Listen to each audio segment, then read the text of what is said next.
Xalqaro huquq devalvatsiyaga uchrab, ishonch krediti susaygani sabab Ikkinchi jahon urushidan keyin qurilgan struktura zaiflashdi. Balki u hozir qulab tushish arafasida. Bunday sharoitda eski o'yin qoidalari maydondan chiqadi. O'rmon qonunlarga qaytiladi.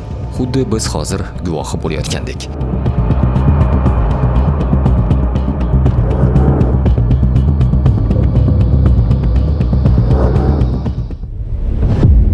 O'zbekiston milliy mudofaa sanoatiga e'tiborni kuchaytirishga ayni shu omil kuchli turtki berdi. Qisqa vaqt ichida davlat va xususiy korxonalardan iborat butun ekotizim vujudga keldi. Birgina misol O'zbekiston har 2 yilda bir bo'lib o'tadigan dunyoning eng yirik mudofaa ko'rgazmasi IDEX 2025 da 2023-yilga nisbatan 2 barobar kengroq katalog bilan qatnashdi. Ishni kichik qurol aslahalar, 2 xil maqsadga mo'ljallangan mahsulotlar bilan boshlagan tarmoq NATO standartidagi zirhli texnikalar, keng spektrdagi dronlar ishlab chiqarishga muvaffaq bo'ldi. Mudofaa sanoati agentligi o'z yutuqlarini Toshkentda o'tkazilgan MSITF festivalida namoyish qilindi. Ushbu ko'rsatuvda NATO standartidagi To'fon o'zi yurar gaubitsasi an'anaviy tizimlardan nimasi bilan farq qilishi, 8x8 va 6x6 sxemali zirhli transport vositalari qurolli kuchlarimizga nima berishi, yengil zirhli jangovar mashinalardan tortib taktik avtomobillar va boshqalar haqida gaplashamiz. Razvedkachi, hujumkor, kamikadze va FPV dronlar, shuningdek yer usti robotlashtirilgan platformalar haqida alohida son olamiz. Bundan oldin kanalimizga obuna bo'lish, video kengroq yoyilishi uchun esa like va izohlar bilan qo'llab-quvvatlash esdan chiqmasin. Biz boshladik.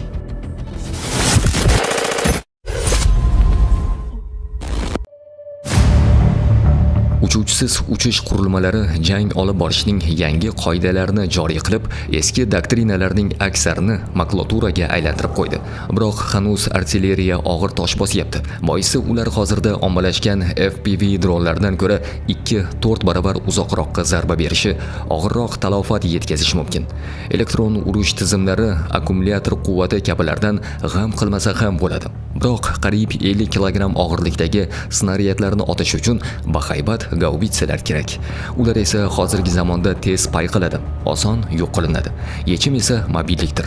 Tizim tez harakat qilishi, zarba berilgach soniyalar ichida juftakni rostlab yashirinish kerak.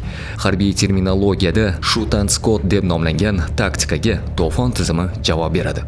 U o'zbek artilleriyachilarining mobil, yuqori aniqlikka ega, eng muhimi xalqaro trenddagi ilg'or qurolga bo'lgan ehtiyojini qondiradi. Yuk mashinasi shassisiga asoslangan tizimni 350 ot kuchiga ega dizel dvigatel harakatlantiradi. Bu orqali u o'z tezligini 100 km/soatgacha yetkazishi mumkin. Biroq bu hammasi emas. To'fon jangovar pozitsiyaga yetib kelgach, jangovar shay holatga o'tishi uchun atiga 30 soniya vaqt sarflaydi. Tirkamali artilleriya bilan esa bu turli omillarga qarab taxminan 5-7 daqiqa, ba'zan esa 10 daqiqadan ko'proq vaqt talab etiladi. Zarbalar berilgach, uni demontaj qilish uchun esa yana shuncha vaqt taqozo qilinadi. Bu muddat oralig'ida dushman tizim joylashuvini aniqlab, javob zarbasi berishi xavfi bor. To'fon esa javob zarbasi kelmasdan xavfsiz nuqtaga chekinishi mumkin. Qolaversa, 4-6 kishilik ekipaj zirhli kabinada o'tiradi. Bu ularni o'qotar qurollar, kichik hajmdagi dronlar hujumi hamda snaryadlardan ajralgan metal bo'laklardan himoyalaydi. To'fon jangovar missiya uchun snaryadlarni o'zi bilan birga olib yuradi. Ya'ni alohida yuklovchi texnika kerak emas. U maksimum 50 km uzoqlikdagi nishonlarga zarba bera oladi. Nishonlarni belgilashda GPS hamda inersial navigatsiya tizimlaridan foydalangani bois yuqori aniqlikka ega. To'fon daqiqasiga 6-7 ta snaryad bilan dushmanga salom yo'llashi mumkin.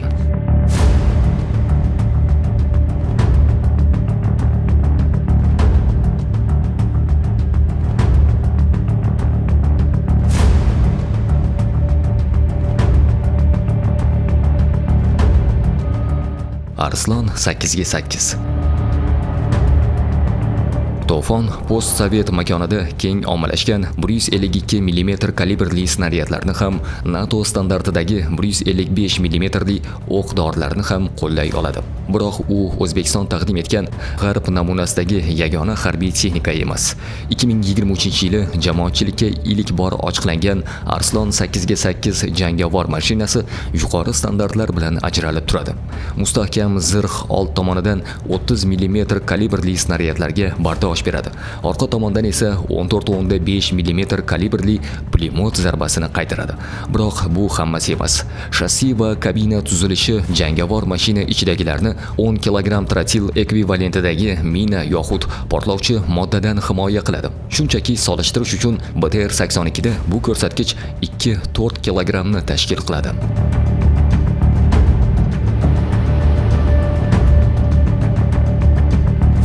Endi ekipajga kelsak, Arslon 8x8 ni mexanik haydovchi, qurol operatori va komandir boshqaradi. Bundan tashqari u o'z bag'riga 8 kishilik desant bo'linmani sig'dira oladi. Zirhli texnika ichdagilar tashqariga chiqmay turib, jang maydonidagi vaziyatni 360 darajada kuzatishi mumkin, hatto tunda ham. Turli nuqtalarga o'rnatilgan kamera va sensorlar bunga imkon beradi. Va nihoyat qurollanish masalasi. Arslon zirhli transport vositasi bo'lsa-da, bu borada piyoda jangovar mashinasi xususiyatini ham olgan. Ya'ni 32 tonna og'irlikdagi Monsterning asosiy quroli 30 mm kalibrli avtomatik to'p hisoblanadi. U 4 km masofadagi tahdidlar, xususan yengil zirhli texnikalar, o't ochish nuqtalari hamda dushman jonli kuchlarini yo'q qilishi mumkin. Bundan tashqari yaqin masofadagi tahdidlar uchun 762 mm kalibrli ikkilamchi qurol ham bor. Bu ikkisi masofadan boshqariluvchi jangovar modulga o'rnatilgan. Shu bois qurol operatori ularni xuddi kompyuter o'ynaganidek joystick orqali boshqaradi.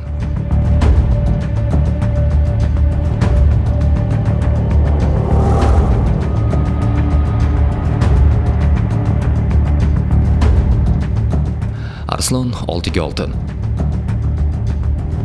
Hozir zirhli transport vositalari jang maydonida asosan taksi vazifasini bajaradi. Ya'ni ular tanklarga qarshi turish yo dushman mudofaasini yorib o'tish kabi maqsadlarga mo'ljallanmagan. Ukrainada ham mazkur turdagi jangovar texnikalar piyodalarni qo'llab-quvvatlash va desant bo'linmani tashishda qo'llanilyapti. O'zbekistonda Arslon 8x8 shahar sharoitiga moslashgan. Yanada mobilroq 6x6 versiyasi ham mavjud. U 8x8 modelidan 10 tonnaga yengilroq, ya'ni 22 tonna. Qolaversa 8 kg trotil ekvivalentidagi mina portlashiga dosh bera oladi. Mana shu kabi jihatlarni hisobga olmasa, u Arslon 8x8 dan u qadar ham farq qilmaydi. Desant bo'linmasi ham o't ochish kuchi kabilar o'zgarishsiz qolgan.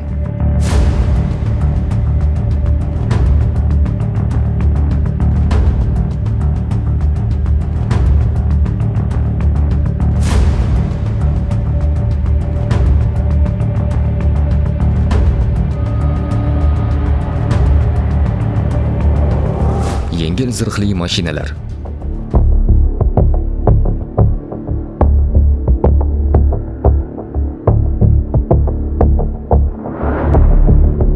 Havaskorlar taktikani gaplashadi, professionallar esa logistikani muhokama qiladi. Bu har qanday mojaro, u xoh intensiv urush bo'lsin yoxud cheklangan amaliyot, logistika naqadar muhimligini tushunishga yordam beradi. Askarlarning bir pozitsiyasidan boshqasiga xavfsiz borishi, o'q-dori va oziq-ovqat ta'minoti muntazam yo'lga qo'yilishida yengil zirhli mashinalarning o'rni beqiyos. Ular logistika maqsadlaridan tashqari patrullik, avtokarvonlarni himoyalash, taktik amaliyotlarni bajarish kabi missiyalarda ham faol qo'llaniladi. O'zbekistonda mana shu oilaning eng mashhur vakili Tarlon M hisoblanadi. 14 tonna og'irlikdagi zirhli transport vositasini 285 ot kuchiga ega dvigatel harakatlantiradi. Bu unga o'z tezligini 105 km/soatgacha oshirish imkonini beradi. Mashinaning ust qismida 14.5 mm kalibrli og'ir pulemyotga asoslangan jangovar modul mavjud. Zamonaviy optika sharofati bilan u tahdidlarni kunning istalgan sharoitida yuqori aniqlikda bartaraf etishi mumkin. To'liq yoqilg'i baki Tarlonga 600 km masofani bosib o'tish imkonini beradi. 3 kishilik ekipaj mashina va qurolni boshqarish bilan shug'ullansa, yana 6 kishilik desant bo'limi uning yordamida manzilga yetib oladi. Texnikaning turli qismlariga o'rnatilgan kameralar sharofati bilan kabinadan tushishga hojat yo'q. Tashqaridagi vaziyatdan real vaqt rejimida 360 darajada boxabar bo'lib turish mumkin. Tarlon M o'z ichidagilarni 6 kg trotil ekvivalentidagi mina portlashidan himoya qila oladi.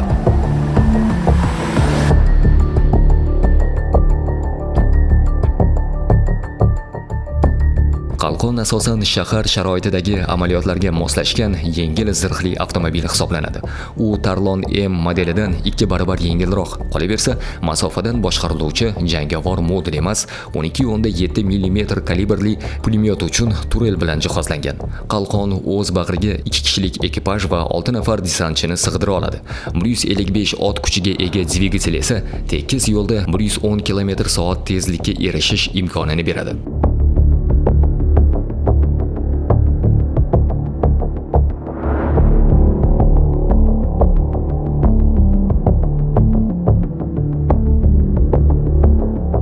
Qalqon 2 modeli esa uning kichikroq versiyasidir. Mazkur avtomobil asosan shaxsiy tarkib va yuklarni tashish, yaradorlarni evakuatsiya qilish kabi maqsadlarda qo'llaniladi. U 5.5 tonna og'irlikka ega. E'tiborlisi, yuqorida sanab o'tilgan barcha modellar xususiy ishlab chiqaruvchi Grantas konveyerlardan Havestas brendi ostida chiqadi. O'zbekistonda qurolli kuchlarimiz uchun yengil zirhli texnikalar yetkazib berish bilan yana bir xususiy kompaniya Aksun Group shug'ullanadi. U ko'rgazmada nafaqat armiyamiz, balki boshqa harbiy va harbiylashtirilgan tizimlar ehtiyojlari uchun mo'ljallangan mahsulotlar bilan ham qatnashdi. E'tiborlisi, kompaniya o'z modellarini taqdim etish bilan bir qatorda Ford va Toyota bazasidagi pikaplarni taktik maqsadlar uchun zirhlash bilan ham shug'ullanadi.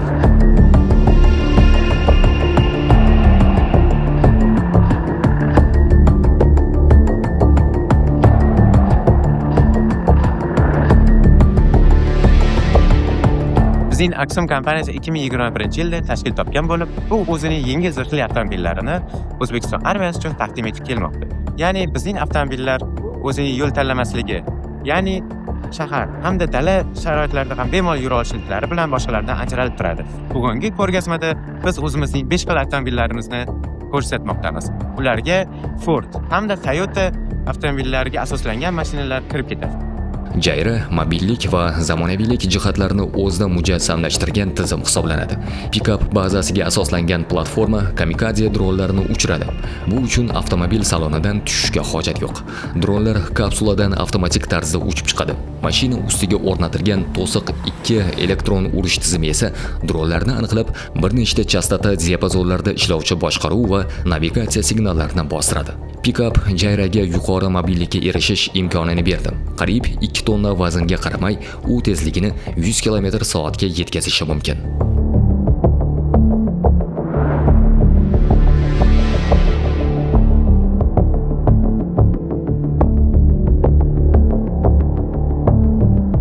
Zamonaviy jangovar amaliyotlar moslashuvchanlik va yuqori harakatchanlikni taqozo qiladi. Bu harbiylar tomonidan keng foydalaniladigan, ayniqsa maxsus amaliyotlarda asqotadigan yengil taktik avtomobillarga ehtiyojni orttirmoqda. Tushunarliroq bo'lishi uchun gap baggilar haqida boryapti. Yo'l tanlanmasligi bois u mamlakatimiz iqlimiga mos tushadi. Yengil vazn esa ularni havo desant amaliyotlariga jalb etish imkonini beradi. Qolaversa, mashinalarni qurol-yarog' va boshqa maxsus uskunalar bilan integratsiyalash imkonini beradi. MSRMTex mas'uliyati cheklangan jamiyat 2018-yildan beri faoliyat yuritib kelmoqda. Korxonamizning asosiy vazifalari zirhli va avtomobil texnikalarini maxsus ta'mirlash, ularni modernizatsiya qilish va servis xizmat ko'rsatishdan iborat. Hozirgi kunda bagi avtomobili va qurolli kuchlar tarkibiga kiruvchi mototsikl va kvadrotsikl va maxsus kvadrotsikllar ishlab chiqishni yo'lga qo'yildi. Korxonamiz avtomobillar va zirhli texnikalarni texnologik jarayonlarni to'liq ta'mirlash sikliga ega. Navbatdagi son Lochin va Burgut oilasiga mansub dronlar, robotlashtirilgan yer usti platformalari, dron poygalari va robotlar janglari haqida bo'ladi. Bu uchun sizning qo'llovingiz kerak. Like, izohlar va obuna bilan qo'llab-quvvatlash esingizdan chiqmasin. Faqat shu bilangina biz davom eta olamiz.